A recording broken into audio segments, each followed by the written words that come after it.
Hi, it's Jay from Iridescent Tarot, back with some more sparkle for you. So today I really wanted to talk about traditional tarot decks versus their abstract acquaintances. So as most of you who are subscribed to my channel know, tarot has three major systems. We have the RWS, the Thoth, and the Marseille tarot. As Esther from Mindful Tarot likes to say, they all just kind of converge into one tarot. But we do have these three major systems that are talked about frequently in the world of tarot. Now, me personally, I tend to find those traditional decks a little bit dry and a little bit boring sometimes. Don't at me. But I find myself drawn to more abstract type decks. So I just recently discovered this OceanDry tarot. It's an abstract interpretation of the Thoth, and that inspired this video because I knew that I already had an abstract version of the RWS. So this is our standard classic Pam A, and this is the Shimmering Veil Tarot by Scylla Conway. So this is my RWS and my abstract counterpart. And I have a Dodal tarot here. This is a traditional Marseille deck, and the Tarot des Ozarks, which is a more abstract expressionist type of Marseille style. And then I have the traditional Thoth deck, and now I have this OceanDry tarot. And so I thought it would be really fun to kind of flip through them all together and talk about reasons why I like abstract decks at all, and maybe just chat about some of the differences as they come up. This will be like a little bit loose and casual. So I hope that y'all enjoy this little flip through of 6 decks. So yeah, I wanted everything to fit in frame, so just keep in mind we've got this pair, and then this pair here. All right, so here we have the Fool. Right off the bat, I'm noticing that the OceanDry tarot is the most abstract of all because we have a figure in every other single deck here. And that's actually one of the reasons why I really like abstract decks, is they tend to be less figure heavy. That being said, the Tarot des Ozarks does include many figures because it seems to lean more towards the traditional Marseille style, but the creator specifically said that this is not considered a Marseille deck. And so I like to honor that request of the creator and not calling this a Marseille, but for all intents and purposes, the way that people use this deck, it functions more as a Marseille deck, and thus it has more figures than maybe some of these other traditional type decks. One of the things that I noticed right off the bat here is the coloration of this Magus and the coloration in the Magician here in OceanDry. The coloring is just so reminiscent of this figure. And I really like that. I have to keep in mind that the OceanDry tarot was completely and entirely renumbered by the creator. There are hours of content on YouTube from that creator describing the differences in the color and the structure that they created for this deck, but I just put everything into a similar order for this video just to be able to flip through effectively. Here we really see quite a bit of divergence in just like the coloration of these different high priestesses. We've got this very dark aesthetic over here, and then we again see a lot of the color similarities between this high priestess over here and the shell, and because this is a greenie, a lot of that green plays into it. Something that's interesting here is that all of the high priestesses seem to be holding something. So we've got the priestess here who's holding the net, and then also on her lap, she's got her, I believe this was like a bow and arrow. I'm not completely done with my Thoth study, but it's something along those lines. And the shell holding some sort of, what I imagine to be a pearl, probably not, but it's this beacon of light shining out. The Torah here, a book here, and then this is, I believe, described in the guidebook as like the universe. This down here is a good example of one of the reasons why I really appreciate abstract art. I just like the art more.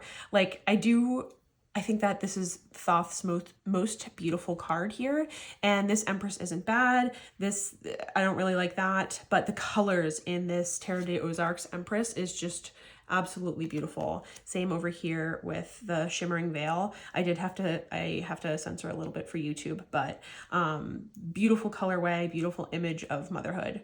I actually like this card the least out of everything probably here.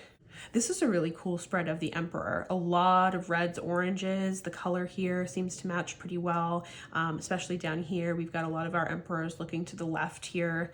And then this one here straight, the RWS is straight on. And then this like all encompassing heat radiating off of the sun here in the OceanDry. You can just feel it coming off. Feel it radiating off. Wow, what a cool synchronicity between Shimmering Veil and OceanDry. We've got this very purple-green colorway here going on. Very, very interesting. And then we have these two in the Marseille style, looking very similar here with the sign of benediction and what they're holding, the two figures down below. Shockingly, the RWS and the Thoth actually look more similar. Yeah, they look more similar to each other than the abstract counterparts. They kind of match more that way. I really liked this interpretation of the lovers here. We've got this juxtaposition between the blue, this bright, clear blue, and this like hot, intense yellow for the sand down below. And then these overlapping boxes that in the very center shows you clarity. I just thought that was brilliant. Down here in Shimmering Veil looking a little bit more romantic. Yeah, I think that the Marseille version of Lovers is kind of funny to think about. I think I like the Thoth and RWS the least. This honestly looks like the most uniform out of all of the cards that we've seen so far. We have this centralized round figure. We have the charioteer facing forward in all cards. For being abstract, this kind of does fit in with what the rest of the cards are doing. I think this is definitely the most homogeneous set of cards that we've seen so far. Out of all the cards in the Thoth deck, the adjustment card was my absolute favorite. I just felt like the explanation of why this figure is on their pointed tiptoes and the balancing and just even the balls being different colors, everything about this I love. And it felt very... it felt abstract to me in a way that like I was still able to understand, and that was really cool. Whereas like the sword and the scales is kind of like a tired image, like it's been done. This I think I have to ponder on more before I really get much out of it. I believe there's only two little figures that are present in OceanDry. Tiny, tiny, tiny little dot of a person at the very top of this mountain, and I just love that. And then we have this hermit here in the Shimmering Veil that looks almost like the tip of their hat is the mountain that we typically see in the hermit card. The Wheel of Fortune is actually one of my favorite cards in tarot, and I think that I like the standard RWS imagery of it the best. This feels like a little bit too clunky and mechanical, like who's controlling the wheel? I don't know, just something about it. This is just way too much for my eye to really absorb, like no. And then we have our very abstract understandings here of fortune and in OceanDry and Shimmering Veil, kind of depicting this sense of being more intuitive and less by the book when it comes to reading tarot. So you've got like this swirling universe that's like, no matter what's happening in life, like the world keeps on turning, the universe keeps on keeping on. And then this sense in this card here that it's like hard times, easy times, hard times, easy times, etc. And then this geometry in the middle, sacred geometry in the middle, just like allowing you to kind of construct your own interpretation and meaning rather than relying on the rote understanding or standard definitions that might have memorized at the beginning of our tarot journey. There's a lot to say about the Lust card in the Thoth deck. I'm not going to cover that here. But if we're looking at some of these other understandings of the Strength card, I think that the Tarot des Ozarks is my most favorite, where we have this tempering of like this hot-headedness and the red fiery arms down into the dress where the lion is like taming that urge to control or force. I just really like that. This, for some reason, the hair on this figure pisses me off because like, is it blowing back in the wind? If so, is she moving her head forward fast? That's not really like my understanding. I don't know, just I don't like this one. Oh wow, isn't this cool? We've got the figure. So this is the second figure that's in the OceanDry tarot. You can see tiny little guy here. But it almost looks like this figure in Shimmering Veil is the one that could be submerged from the OceanDry, which is so, so interesting. So yeah, this is just another reason I love abstract. It allows your mind to kind of look at these unique points of view that the artist put together and kind of come to your own conclusions. Okay, I had to take a little break there, but I did want to show for the curious among you my nail polish today. I am so excited about it. It's what we call a skittle nail in the nail polish community. It's like when you use a bunch of different colors, and I think that it came out really cool. It's like this subtle iridescent rainbow. So yeah, this is 4 different colors of Emily Damali nail polish. And then my scent of the day, I'm using the Aspiring Aromas What the Fluff.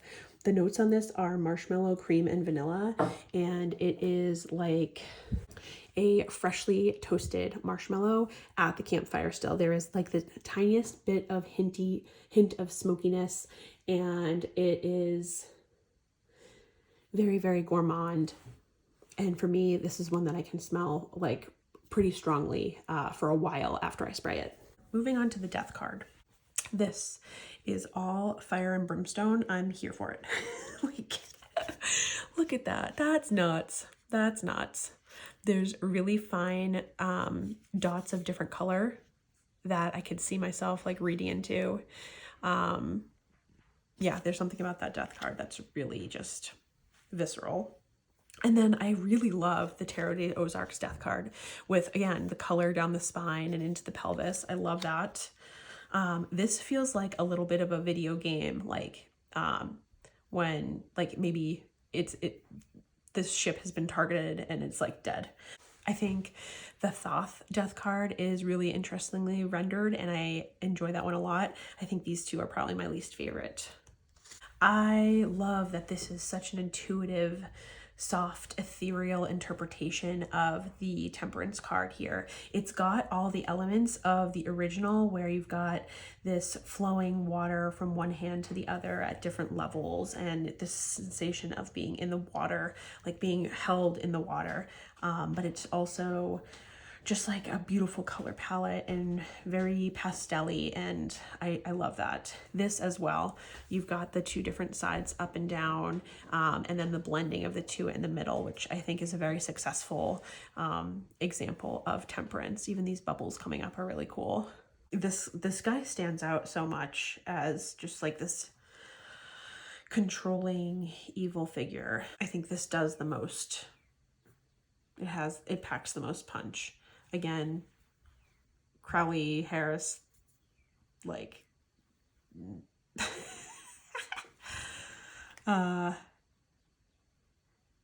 this I feel like I need to read more into. And I think the color here is cool with the red, orange, teal. The Tower is a great example of how the traditional and the abstract decks handle color and mood and shape in order to create this really intense story of what's happening in the tower. Like, this is very frightening. Rather than it being lightning coming down from the sky, it's like being destroyed, melted from the bottom by this like open mouth figure. And then this color is so intense, and you can just tell that like this is a nightmare to be in. Same over here in Shimmering Veil. It's very moody and allows you to really sink into the message and understand it on a visceral level. This is the least starish to me, probably because the color scheme is the least what I would think of when I think about the star. Like, this is what I think of when I think about the star. So I'm gonna have to kind of try to find an understanding in this card here. The rest of them are all pretty meh. In OceanDry, the sun and the moon are the first and the last cards, and there's a whole story about that narrative. So this doesn't look to me like a traditional moon, this looks like the world card to me. I love the moon in Terra de Ozarks. The colors are just absolutely stunning, really drawing you into the center of the card. And I always liked the traditional symbolism in the moon of the Rider-Waite. There's just a lot to dig into. This doesn't really do much for me. Like I look at this and I don't get a lot out of it, but it's probably for lack of understanding. I take it back. This sun card looks more like the world to me than the moon. Out of all these suns, this is the sunniest sun. And it's a great example of why I love these types of decks. Like, I feel like I get everything that I need from this card. I don't need these people, these kids, like any of the other stuff that's going on. Like, this gives me enough to go off of. Judgment is not one of my favorite cards in the deck in general. I think that Shimmering Veil comes closest to my interpretation of its esoteric meaning. Maybe even this OceanDry one. I get this, but it doesn't really do much for me. Like maybe this here works for me. This doesn't do much. Out of all the decks that I have worked with over the years, I don't think any of these are my favorite world card. Potentially this Thoth one, like I don't need those beasts on the outside, but just whatever is happening here in the center is working for me. But yeah, none of these are wowing me. All right, here we start with the Ace of Wands. This card here, again, it feels like something being birthed from within the fire, forged from the flames, very much like birthed forward and emerging from the heat of whatever has happened. This feels the same. This leans more traditional, but it has a little bit more true fire to it than something like this or this. And obviously this is just like, I don't know, it's trying to give me the vibe of these, but like these are doing it more successfully, in my opinion. The 2 and the 3 of Wands are also some of my least favorite cards. They feel, I don't know, there's like not enough differentiation between the two of them, especially in RWS. Like it's essentially a very similar thing happening where you have a guy in between some sticks and looking out over a landscape. I understand the difference, but it just like doesn't do a lot for me. So I really appreciate a deck that can give me a more differentiated feeling. Like there's a big difference in the 2 and the 3 in Shimmering Veil and can help me understand those cards in a different way. Yeah, there's a big difference there. Not a lot there. Hardly anything there. I can see some difference there, like the way that I would read them, but I don't know, it's just something that I always think about with the 2 and the 3 of Wands, and also the 7 and the 9 of Wands. That's just stunning. Like this has to be one of my favorite cards in this deck, with the beautiful just blending of those colors on either side. This gray down here is very much giving this feeling of defeat, which I don't usually associate with this card. So I'm not super crazy about that depiction, though I know the creator spent a lot of time manipulating the different colors in the suits in order for them to each show up a certain number of times across certain suits, across certain cards. It took him 6 years to perfect that. And so I'm not discounting that at all. It's just not probably my favorite depiction of the 3 of Wands. Sometimes in abstract decks, I do feel like the artwork can end up feeling like it's a little bit more pieced together. Like, does this really read as the 4 of Wands, or does this read something closer to the 10 of Cups or the 10 of Pentacles? Like, just feels a little bit questionable as to like, was this specific artwork created with this specific tarot meaning in mind, or was this created as an art piece and then applied to the tarot? So I think that can get a little bit hairy with more abstract decks, but like this was clearly created to be, these two were clearly created to be their card. But the more abstract we get, the more, I don't know, I just feel like there's something to think about there. Yeah, this is very similar in emotion and vibe to the RWS probably one of the closest RWS that it's been so far. It's almost like these two are more similar to each other than their counterparts because the lines are clean and it's very differentiated, whereas there's a lot of like mess happening in the middle here. That is giving Victor though, like I will give her that one. Yeah, so I kind of, what I was saying earlier about 7 and 9 of Wands, like there is a difference, but this is another pairing where I struggle a little bit with just like how close they could get in meaning. I feel like this image here can help me with that. This card in particular, I love the Pearl of Wisdom right there in the middle. That's one of my favorite cards in this deck because of that. And yeah, that's pretty much it for these. That's a really cool image. I like that a lot. It's, I think, one of the only rainbow cards in Thoth. And then this is giving so much forward movement, like fast speed. This isn't giving speedy to me at all. I love that the more that you get into the suit of swords and wands in the Marseille, the more that the cross-hatching and the weaving becomes evident, and how you interpret that is up to, you know, how it's going in the reading. But this reads like as such burnout to me. A card I typically associate with the 10, but like this is mega burnout, and this is like past that point of no return burnout. This almost looks like an artist easel to me. This feels like it could be the before scene of that ace. This is the wreckage, and then this is what's emerging from it. I think I really like most of these 10 of Wands here. I like this. Like the red streak down the side, the carrying too much weight, too many things, the overload, the burnout. Yeah, I think all of these are well done, except, I don't know, that doesn't do much for me. I think that the quartz in OceanDry are going to be difficult to read. They are very just like the same but different, same but different, different colorations, and then different ways that the borders are like kind of created. But I think that could be a potential hang up in my use of that deck, because I do get a lot more out of like the RWS, even this Shimmering Veil, than I do out of this. None of these are Prince of Wands enough for me. Like I need even more fire, because I read it as fire of fire, and like this might be close with like the going in 2 different directions and like partially turning animalistic, whatever, but I don't know. None of these are doing it for me. Maybe the Thoth.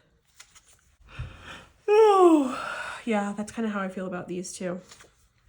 There are a handful of cards in this deck that I do not like, and this is one of them. This guy creeps me the heck out with those eyes like that. Nope, no thank you. But I do like whatever it is he's carrying. That's cool. Okay, we're into the cups. I love this Thoth Ace of Cups. I think it's so cool with the scalloped edges. It's beautiful. The coloring is cool. Same thing over here. I love the colors that we've used. It is giving overflow, abundance. Here we've got like diving into the depths of the emotions, overflow. And then this, the coloring on here is beautiful. This is kind of the most meh. Like, where is the motion, the movement, the emotion behind this? I don't know. This is like, this is the closest to how I read 2 of Cups, very much like if you were to take the Lovers at face value and not think about choice and commitment and all that stuff, and you just wore it down to the, you know, intimate connection between 2 people, like this is how I see that card. Same thing over here. I really like the blending of the bottom of the 2 cups, that they kind of merge into one, and the blending of the 2 together here. Yeah, and same, like that, beautiful. This is pretty sterile, and this is like totally devoid of any of that kind of feeling. I'm definitely drawn over here to the 3 coming together and sharing in that moment. It very much looks like the 3 figures up here are in this image as well. And then if you stripped away the people and you just did the glasses clinking together, you'd get something like this. Although it does have a little bit of a poison feel from that like aeration coming up here, where it's like, who's the fart in the party? Like Wow, I love this image, but I'm not sure that it's giving me Four of Cups. Like there might be a little bit of that kind of like bored melancholy energy, but this is like, hey, let's just shake it off and let's go on vacation. This is like south of France, going on a trip. I just love that card. Like snap out of it. I'm not really sure how this image relates to disappointment. Same with the traditional Marseille. I do like how this one cup in the center has a green inside versus the other ones all having red. It also gives a poison vibe. And then these two very reminiscent of one another. This kind of speaks for itself as well. This was successful. This is the most in line with how I read this one. These two like childlike figures holding balloons, and then there's an older person looking on, almost like clutching her heart, like look at them enjoying life and how vibrant and fun that is, and kind of reflecting on either their own past or looking at what's happening now with this different vision. I really like that depiction of the card. I understand what this is trying to do. I don't know that that's very successful, and the rest of them are just kind of meh. I know a lot of people don't like the Seven of Cups, but I kind of like this. Like you have what a lot of us think of, which is the 7 cups filled with 7 different things, and this person being like, I don't know what to pick. So then it comes down here into these bubbles that are all different, like awesome, cool. And then this background on this feels so, there's something about the background that goes from gold to peachy, and it's like bright from the back, and all the cups are black. Like no matter what you pick, it ain't gonna be good. And then here, like there's not a lot of growth with the florals, and then debauch just being like these overflowing cups of goo. Like when I think about Thoth, I think about this card. Like that's what I picture in my head. And this as well, like it really does a good job reflecting the colors and these like discarded cups, focusing just on the one that they had chosen, but that cup still not being any good. Like, yeah. This is one of the most successful Thoth cards, in my opinion, with this boggy swamp water type thing going on in the cups, and like having to, I don't know. There's just something about this that works for me. And even the standard RWS meaning, I think that works as well. This doesn't do a whole lot for me. This doesn't do a whole lot. Meh, meh, meh. I feel like Thoth could have gone even happier with its happiness card. Like this doesn't scream happiness to me. I think this traditional Marseille looks pretty good with those flowers filling in all the spaces, and it looks even more cheerful here with the daisies. This looks pretty happy and also vacation-y. Oh, him and his smug little grin. Meh. This looks like a lot more like your wish was fulfilled than this guy. Yeah, that's a perfect 10 of Cups to me. I wouldn't want that to be swapped with any other card, the one that I had mentioned earlier in the deck, so who knows there. This is always just such a beautiful rendition of 10 of Cups. This feels like a little bit on the nose. This definitely doesn't have the cheeriness factor that I would hope it to have. Like, where's a little bit of something else? I do think it's interesting to read into the way that this cup is on top of all the others, way bigger, etc. Okay, as silly as it is, I just like this Page of Cups with the fish in the cup. Like, I just like it. And I think that it does the job of the Page of Cups the best out of anything that's here. Immediately no. Immediately no. I love this with the bull looking straight at the camera, like breaking the fourth wall. Love that.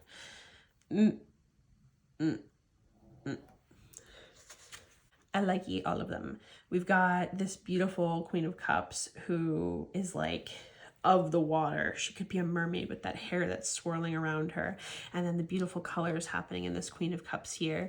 And this Queen of Cups who's like very self-assured, knows who she is, very emotionally stable, emotionally intelligent. This queen here with the water and the land, I love that. This cup here with the reflective quality to it, I love that. And then again here with the reflective quality, love. Everybody did good on the Queen of Cups.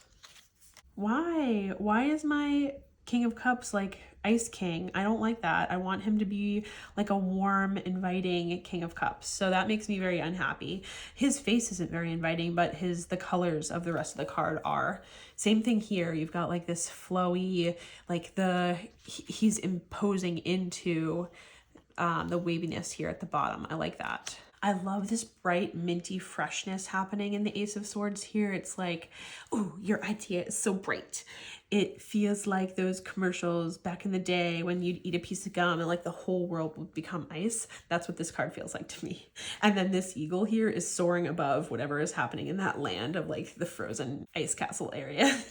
This is a cool color trio happening right here. I like that a lot.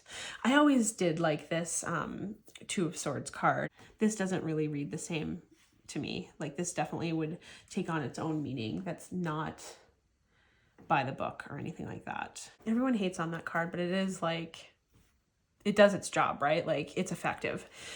This though, I feel like is even more effective at communicating the intent of the Three of Swords, which it's not just about the heart being broken or else it would be a cups thing. It's about the mind being like carried away with the heartbreak. And I think that connection between the two is really important. This is the winner, folks. This is the winner. Don't these swords just give you, the color combos are like 90s kid vibes? Like, come on. Knowing the context of the RWS 5 allows this one to have more meaning, but if I just had this card without my prior RWS knowledge, I don't know that I would read it in the way that this is kind of intending to be read, question mark. This is really cool with the like curved blades. Yeah. And all of these swords pointing down to like this one little tiny bit. I haven't gotten far enough in my Thoth study to know why the Six of Swords is considered science, but I do like the way that this card looks. I think it's interesting to look at. I love this card. Look at this. It's like a dragon's eye. There's something about it that just is so, so stunning. It's like half filled in and then not. Chef's kiss. Love that. Very effective. Very effective. This always like, this is such a different alternative interpretation for me where like the focus for me is on the inside of this card and that heart bursting from the middle, looking like a flaming heart or a firework or something like that. I love this little flower in the center here. I think that's so interesting how it's protected by, I don't know, like the number of swords that are here is like way more than you would need to protect that one little flower. And all the different blades being different shapes here. What a fantastic color combination. That's even better. These two are very, very successful at kind of transferring the information directly to brain. Like you see exactly what is going on there, but this speaks pretty loudly too. I feel like if that pink was red, then this would make the card for me. But I know that system probably couldn't diverge into that. I like that you have the sense that this is like very dramatically the end, but you're not seeing a bunch of gory stuff happening there. No. No. See, this is where I want to see the Ice Queen and Ice King, not in the cups. I don't know. She's effective. She's effective. Look at that face. Yikes, RBF. This is beautiful colors. I love that. I always thought that little hat he has on with the spinner on top was kind of cool, like propelling this horse forward. I do like how much you can read into the Marseille directionality just based on the gaze. This is great. I like all of these. I think this is really interesting how it's got so many different layers and levels for just this one pentacle or disc. Same thing here. There's a lot going into that one, and this has so much surrounding it, but it's like very targeted. This feels like a seed. Even though it's a snake eating its own tail, it feels like a lot of world contained within one thing. I love the juxtaposition between these two with the opposite colors and then the pink being the outline. I think somehow it really does a good job of like emulating the opposites happening here without being like an overt copy.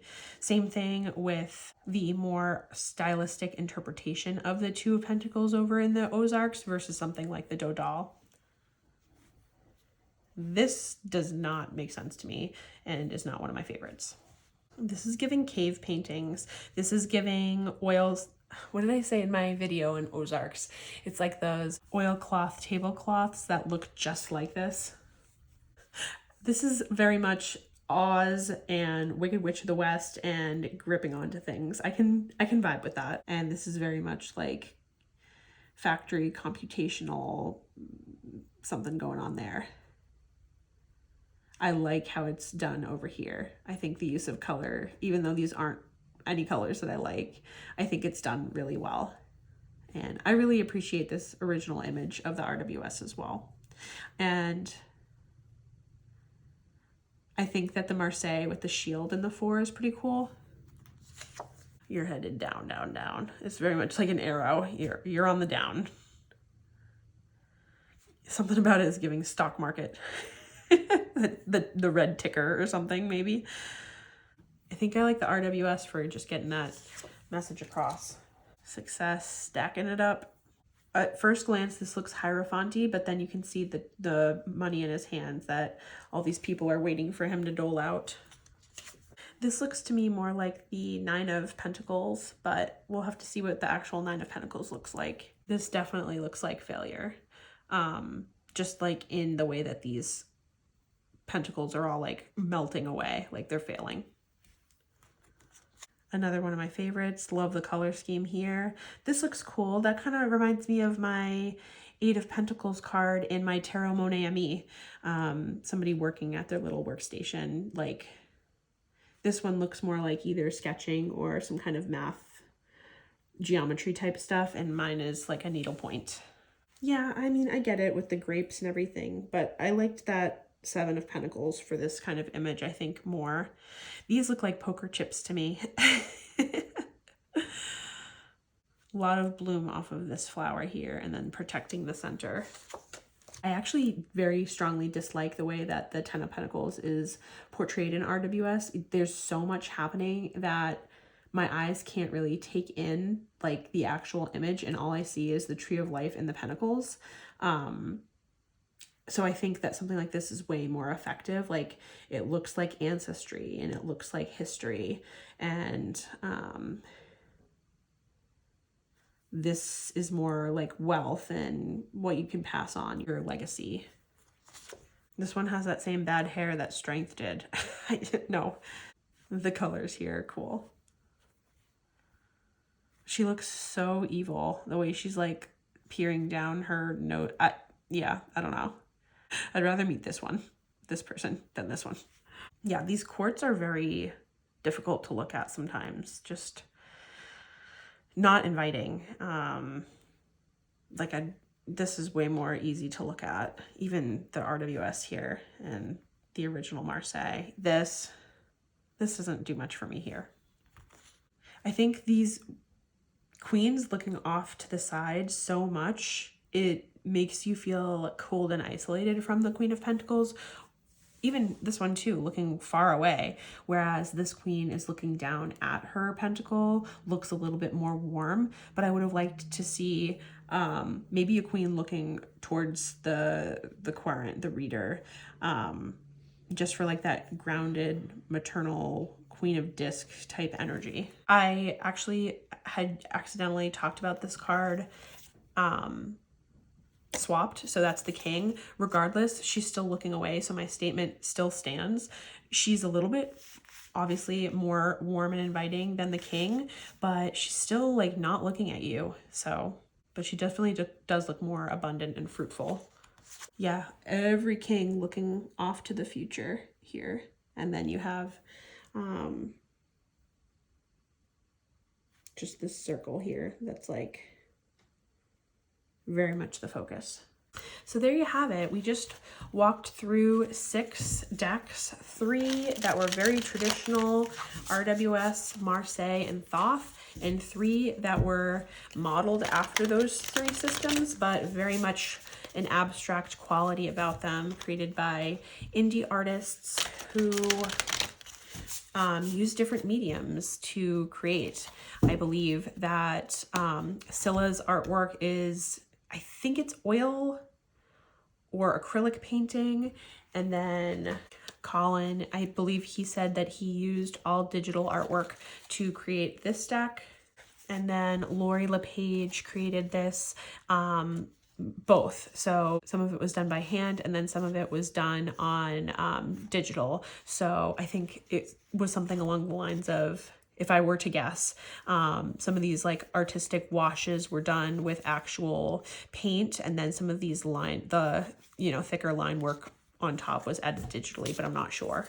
And that is a large part of my enjoyment of these types of decks, the abstract decks, getting to know the artwork style, getting to see the person's vision, getting to support small artists and appreciate their essentially like a portfolio in 78 cards that I can hold in my hands. I think that that's just such a fantastic experience, way to get me to interact with art in a way that's more meaningful than just like looking at art on the wall. I get to really find ways to integrate this into my life, and it's all part of the fun for me. So I really hope that you enjoyed this video. If you did, please like, comment, subscribe, all the things, and I will talk to you later. Signing out.